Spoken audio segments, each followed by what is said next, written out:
हमारे public leaders हैं। उद्देश्य है कि देश में रोज़गार का सृजन हो, फॉर्मलाइजेशन हो, उसके दिशा में कार्यक्रम किया जा रहा है और हम आशा करते हैं कि जितने भी हमारे एम्प्लॉयज़ हैं, एम्प्लॉयर्स हैं, वो देश की प्रगति का हिस्सा बनेंगे।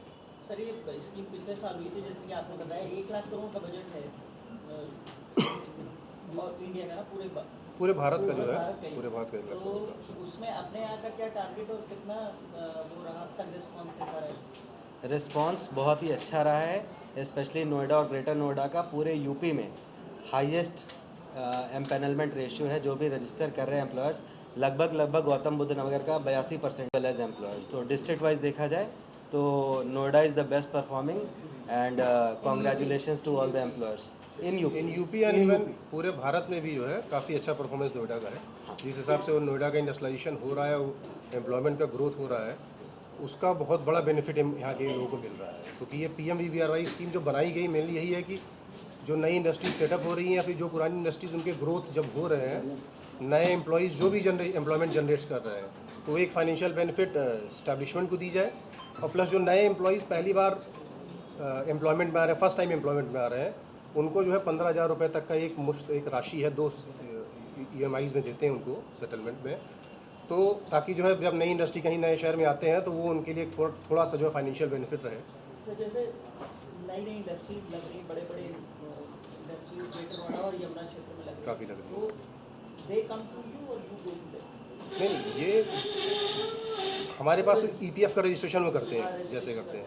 उसके बाद हम पिछले 1 साल आपने देखा होगा, मीडिया को सबको पता होगा, अगस्त से लेकर अभी तक हम लोग हर इंडस्ट्रियल जो क्लस्टर्स हैं, एसोसिएशंस हैं, जहाँ जहाँ भी हम लोग जा के इंडस्ट्री से बात कर सकते हैं, हर जगह हम लोगों ने प्रचार प्रसार किया है। प्रेस में भी हम लोगों ने जो है इंटरव्यूज़ दिए हैं, वीडियोज़ न्यूज़ चैनल्स में भी दिए हैं, ताकि ये जो स्कीम का जो बेनिफिट है और किस तरीके से उसका फ़ायदा लिया जा सकता है, वो नोएडा और ग्रेटर नोएडा दोनों ऑफिस के सारे ऑफिसर्स, इन्फोर्समेंट ऑफिसर्स ने जो है हर जगह जा के बताया है। और जैसा कि देखने में भी आया है कि लगभग हमारे यहाँ जैसे कि लगभग जो कंट्रीब्यूटिंग इस्टेब्लिशमेंट्स हैं ग्रेटर नोएडा में लगभग 4,000 हैं और नोएडा में 8,000 हैं। उनके लगभग 85% इस्टेब्लिशमेंट्स ने जो है रजिस्ट्रेशन कराया है और उसका बेनिफिट ले रहे हैं।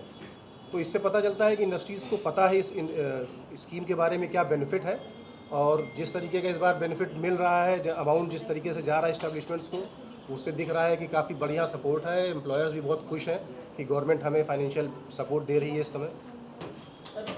कंपनीज ने रजिस्ट्रेशन करा रखा है, मतलब ये अभी कराया है इस स्कीम के आने हाँ, के इस बाद, स्कीम के आने के बाद जो है PMVBRY का रजिस्ट्रेशन कराया है लास्ट 1 ईयर। और ग्रेटर नोएडा क्षेत्र में आप, और ये भी मैं बता रहा हूँ कि अभी नोएडा का भी डेटा आ जाएगा, बट नोएडा का डेटा आप इसका ऑलमोस्ट डबल मान लीजिए। नहीं, मैं बता देता हूँ, अभी बता देंगे एग्जैक्टली। जैसे हमारे यहाँ फर्स्ट टाइमर जो एम्प्लॉयज़ हैं, अभी तक लगभग 55,000 फर्स्ट टाइमर एम्प्लॉयज़ हैं जिनको ये PMVBRY का बेनिफिट मिल सकता है। और ये नोएडा का डेटा जो सुरेश जी बताएंगे। अभी तक नोएडा में टोटल 6,478 एलिजिबल एस्टेब्लिशमेंट थी कंट्रीब्यूटरी, जो PMVBRY का बेनिफिट्स के लिए एलिजिबल थे। उसमें से करीब 5785 लोगों ने रजिस्ट्रेशन करा लिया है। 5,785 ने रजिस्ट्रेशन करा लिया। हाँ, रजिस्ट्रेशन करा लिया है। और इसमें जो फर्स्ट टाइमर्स की संख्या है, जो पहली बार जॉब में आ रहे हैं, उनकी संख्या है 1,37,824, जिनको 6 महीने अगर वो पूरा करते हैं अपने जॉब में तो उनको पार्ट ए के बेनिफिट मिलेंगे। इसी तरह टोटल जो रीजॉइनीज़ है, जो नोएडा के हमारे एस्टेब्लिशमेंट्स जो हमारे नोएडा में आवृत हैं, उसमें 4,55,622 लोगों का रजिस्ट्रेशन रीजॉइनीज़ में हुआ है। इसमें भी अगर नेट एम्प्लॉयमेंट एस्टेब्लिशमेंट 6 महीने तक बढ़ा के रखती है तो इसके अगेंस्ट एम्प्लॉयर को भी जो PMVBRY के पार्ट बी का बेनिफिट है उनको नियमानुसार दिया जा रहा है। एक बार ना वो आपकी दूरी बात रही थी, आपसे डिस्कशन हो रहा था रीजॉइनिंग, मुझे एक बार और समझा दीजिए। रीजॉइनिंग मतलब ऐसा तो नहीं मैंने यहाँ नौकरी कर रहा था, कंपनी ने बेनिफिट के लिए मुझे फिर रीजॉइन करा दिया? नहीं, ऐसा नहीं। इसमें ऐसा है, पहले मतलब कोई भारत में किसी भी और संस्था में या कहीं पे भी दूसरी जगह काम कर रहा था, वो उसका एम्प्लॉयमेंट किसी वजह से वहाँ से वो नौकरी छोड़ चुका है और यहाँ आके नया एम्प्लॉयमेंट उसने यहाँ पे शुरू किया है। ऐसे केसेस को इनको रिज्वाइनिंग कहा गया है। सेम कंपनी में नहीं होता, सेम कंपनी में नहीं। और सेम ब्रांच में, देखिए नहीं ब्रांच में भी नहीं। स्कीम का देखिए मेन यही है कि एम्प्लॉयमेंट नया जनरेशन करना है। अब कोई कंपनी होती है वो 100 नए कर्मचारियों को लेना है। अब ऐसा हो सकता है वो जो 100 नए कर्मचारी आ रहे हैं उसमें से 20-25 हो जो पहली बार नौकरी कर रहे हो, और 60-70 ऐसे हो सकते हैं जो कहीं ना कहीं नौकरी करके आए हों। तो ये जो 60-70 हैं ये रीजॉइनीज हो गए, और ये जो 20-25 मैंने बताया जो कहीं ने नौकरी की, ये फर्स्ट टाइमर हो गए। हाँ, ये फर्स्ट टाइमर हो गए। तो जो फर्स्ट टाइमर है उनके लिए भी एक स्कीम में प्रोविज़न है कि उनको लगभग 15,000 रुपये तक भारत सरकार एक इंसेंटिव देगी। लेकिन जो रीजॉइनीज हैं उनको कोई इंसेंटिव नहीं मिलेगा एम्प्लॉयज़ को, लेकिन एम्प्लॉयर को मिलेगा, क्योंकि एम्प्लॉयर एम्प्लॉयमेंट जनरेट कर रहा है, क्रिएट कर रहा है मार्केट में। तो ये एम्प्लॉयर कंपनीज़ को प्रोत्साहन देने के लिए कि आप ज़्यादा से ज़्यादा रोजगार का सृजन करें, और भारत सरकार आपको जो है फाइनेंशियल देते हैं आप लोग लाइफ टाइम में? हर महीने जब 6 महीने जिसके पूरे होंगे तो हर महीने की किस्त एम्प्लॉयर को मिलेगी 4 सालों तक मैन्युफैक्चरिंग में, नॉन मैन्युफैक्चरिंग में 2 साल। लेकिन ये जो स्कीम की एलिजिबिलिटी की अवधि है जिसमें एम्प्लॉयर को बेनिफिट के लिए एलिजिबल पाया जाएगा वो 2 साल की है, 1 अगस्त 2025 से लेके 31 जुलाई 2027। इसके बीच में जितने भी नए कर्मचारी जोड़े जाएंगे वही इस बेनिफिट्स के लिए पात्र होंगे।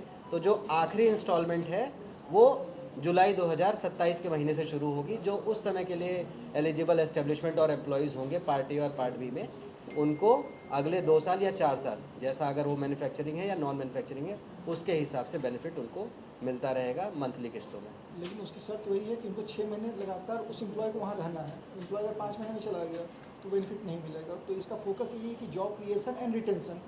तो 6 महीने के बाद एस्टेब्लिशमेंट में हर महीने वो 2 साल तक या 4 साल तक जो भी एप्लीकेबल है वो मिलेगा। ये स्कीम जो है आदमी वो जो एम्प्लॉय जिसके लिए बेनिफिट मिल रहा है वो रुका होना चाहिए। ये स्कीम के जो है 3-4 आयाम है। पहला आयाम तो है रोजगार सृजन करना है, बट ऑब्वियस है कि उसको एम्प्लॉयमेंट जनरेट करना है। दूसरा इसका एक इम्पॉर्टेंट चीज़ है कि रिटेंशन होना चाहिए, स्टेबिलिटी ऑफ द जॉब। ऐसा नहीं है कि एम्प्लॉय आया 3 महीना कोई स्कीम का फायदा लिया 3-4, यहाँ पे जो है एम्प्लॉय को भी कम से कम 6 महीना रुकना है, एम्प्लॉयर को भी कम से कम उस एम्प्लॉय को 6 महीना अपने यहाँ रखना है, तभी जाके जो है ये बेनिफिट आपको स्टार्ट होगा। और अगर वो लंबा रखता है 6 महीना 6 महीना फिर 6 महीना 6 महीना करते हो तो एम्प्लॉयर को हमेशा फ़ायदा लगता रहेगा। तो कहीं ना कहीं एक जॉब सिक्योरिटी मिलती है एम्प्लॉय को, जो भी नया एम्प्लॉय आता है इंडस्ट्री में। और दूसरी चीज़ है, किसी भी जगह आप अगर यदि रुकते हैं किसी भी इंडस्ट्री में, मान लीजिए जूता बनाने की कंपनी है या फिर गारमेंट कंपनी है, कोई भी एम्प्लॉय अगर वहाँ 1 या 2 साल रुकता है तो उसका स्किल अपग्रेडेशन होता है। तो हिंदुस्तान में एक जॉब में सबसे बड़ा रीज़न, कभी भी आप इंडस्ट्री से बात करेंगे कि हमें स्किल्ड मैन पावर नहीं मिलता। तो वो एक चीज़ भी इसमें है कि स्किल अपग्रेडेशन होना चाहिए। अगर किसी इंडस्ट्री में कोई एम्प्लॉय 2 साल 3 साल रुक गया, स्किल का अपग्रेडेशन हो जाएगा। और तीसरी चीज़ है कि फाइनेंशियल बेनिफिट है ही, फाइनेंशियल इंक्लूजन का है ही। और एक इसमें एक फाइनेंशियल लिटरेसी का भी है कि जो भी नए युवा हैं जो पहली बार रोजगार में रहे हैं, जिनको पार्ट ए का बेनिफिट मिल रहा है, उनको जो पहला जो किस्त है वो 6 महीने के बाद तो मिल जाएगा रेगुलर नौकरी पे, लेकिन जो अगली 6 महीने की किस्त है उनको एक छोटा सा वीडियो कोर्स कराया जाएगा ताकि वो सेविंग्स के बारे में समझे। Future planning, retirement planning, financial planning के बारे में एक छोटा सा कोर्स रहेगा, जिससे हमारी आम जनता, जो हमारे कर्मचारीगण नए जॉब में आ रहे हैं, उनके अंदर एक सेविंग का कल्चर डेवलप हो। तो वो भी ये ट्रेनिंग कौन देगा? कंपनी देगी आपको? ये ट्रेनिंग EPFO देगी और ऑनलाइन वीडियो के माध्यम से देगी, जिसको वो घर बैठे अपने मोबाइल से भी अटेंड करके एक छोटा सा कोर्स रहेगा और उसके कुछ क्वेश्चन आयर रहेंगे, जिसे पूरा करके वो एलिजिबल हो जाएंगे। वो 82% वाला आंकड़ा तो वो बता दीजिए बस। 83% है। 81.90% ऑफ ऑल एलिजिबल एस्टेब्लिशमेंट जो गौतम बुद्ध क्षेत्र में है, वो सारे के सारे PMVBRY से जुड़ चुके हैं। ये हम बात करें तो हमारे पास टोटल कुल 6478 एलिजिबल एस्टेब्लिशमेंट्स हैं, जिसमें से लगभग 5785 एस्टेब्लिशमेंट्स ने रजिस्टर कर लिया है, और इसमें 1,37,824 जो लगभग हमारे टारगेट का 1/4 से थोड़ा ज़्यादा है, हमने अचीव कर लिया है। जो नए लोगों को नोएडा में जॉब मिला है, और 4,55,000 लोगों को लगभग रीजॉइनीज़ में एम्प्लॉयर्स ने जॉब दिया है, एस्टेब्लिशमेंट्स ने, जो भी सराहनीय है। 19 तारीख को क्या कार्यक्रम है?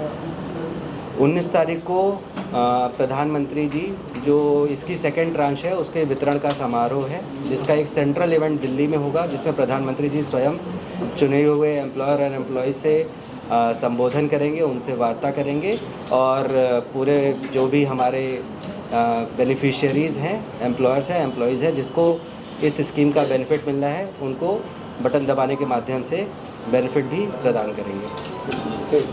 एक रहते थे ना? पहले तब अलग मई में हमने डिवाइड सर दूसरे साल मई में डिवाइड बताते हैं क्या स्थिति है? PMVBRY में ग्रेटर नोएडा में लगभग 4,500 इस्टेब्लिशमेंट्स यहाँ पे अभी वर्किंग है, और उसमें से लगभग 3400 इस्टेब्लिशमेंट से रजिस्ट्रेशन करा रखा है PMVBRY में। और ये लगभग 80% ग्राउंड हमारा आता है। एंड PMVBRY का जैसा हमने बताया कि लगभग फर्स्ट टाइमर जो पहली बार नौकरी में आ रहे हैं वो लगभग 56,000 एम्प्लॉइज़ ऐसे हमारे ग्रेटर नोएडा क्षेत्र में जिनको पहली बार आ रहा है। जो पार्टी का जो बेनिफिट है PMVBRY का, उनको बेनिफिट मिलेगा 15,000 रुपये का जो किस्त पहली बार लोगों को देना है। और जो सेकेंड रीज्वाइनिंग है सर, एम्प्लॉयमेंट जनरेट हुआ बट वो एम्प्लॉय जो पहली बार नौकरी में नहीं है, पहले कहीं और नौकरी कर चुके थे, वो लगभग हमारा 92,000 एम्प्लॉयज़ का डेटा है।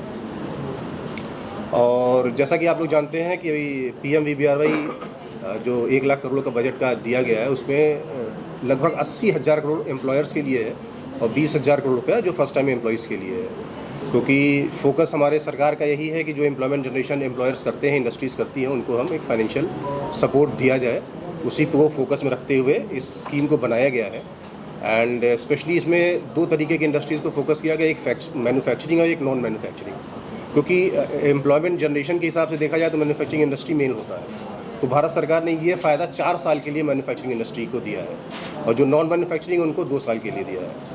और ये स्कीम चलेगी 2025 अगस्त से लेकर जुलाई 2027 तक। और यदि मैन्युफैक्चरिंग में कोई एम्प्लॉयर बेनिफिट लेता है जुलाई 2027 में, तो उसको लगभग 2031 तक को बेनिफिट मिलेगा ये स्कीम का। तो ये बहुत बड़ा एक स्कीम है और जिस हिसाब से रिस्पांस देखा गया है और अभी एक पहला पे आउट अगस्त 2025 में जिन लोगों ने ज्वाइनिस किया था उसका पे आउट हुआ है, तो वो जो देखा गया उससे देखा काफ़ी बेनिफिट हो रहा है। अभी जो नया है जिसलिए आपको मैंने इंटरव्यू में हम लोगों ने आज आपको बुलाया है यहाँ पे, उसमें मेन फोकस है 19 जून को प्रधानमंत्री श्री नरेंद्र मोदी जी एक इवेंट कर रहे हैं विज्ञान भवन नई दिल्ली से, और उसके साथ ही साथ EPFO लगभग 200 जगहों पे ऑल ओवर इंडिया में अपने पैरेलल इवेंट्स करेगा।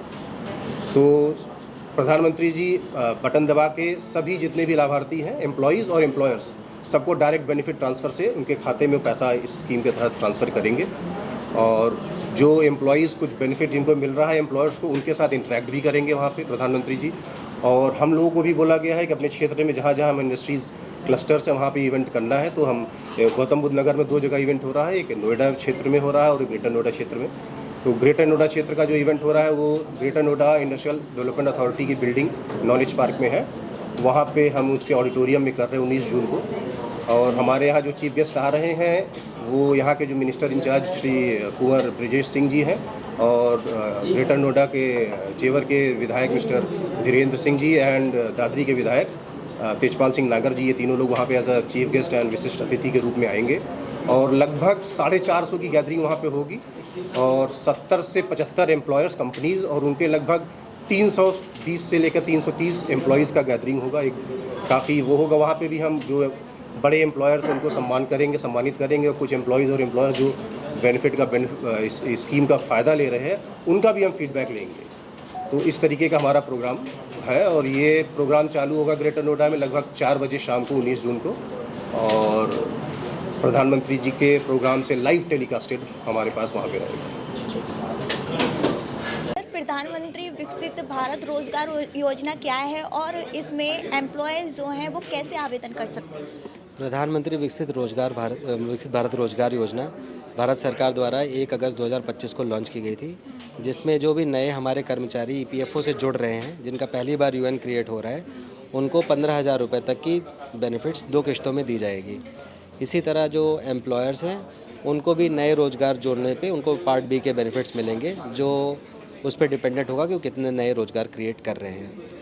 तो इसका फ़ायदा किन वर्गों के लोगों को होगा? इसमें 1 लाख रुपए तक जिनकी अगर मंथली आय है उनको बेनिफिट होगा। 1 लाख से ऊपर लोगों को अभी एक्सक्लूड किया गया है। लेकिन इसमें जैसे आपने रजिस्ट्रेशन का पूछा था, तो जो भी पहली बार EPFO में जिसका UN बन रहा है वो पार्ट A के लिए एलिजिबल होंगे और पार्ट B में एम्प्लॉयर को रजिस्ट्रेशन कराना पड़ेगा, जो अपने लॉगिन के माध्यम से, जो EPF लॉगिन है उसके माध्यम से रजिस्ट्रेशन करा सकते हैं। ज़्यादातर लोगों को इस योजना के बारे में नहीं पता है, तो आप लोगों तक इस योजना को कैसे पहुँचा रहे हैं?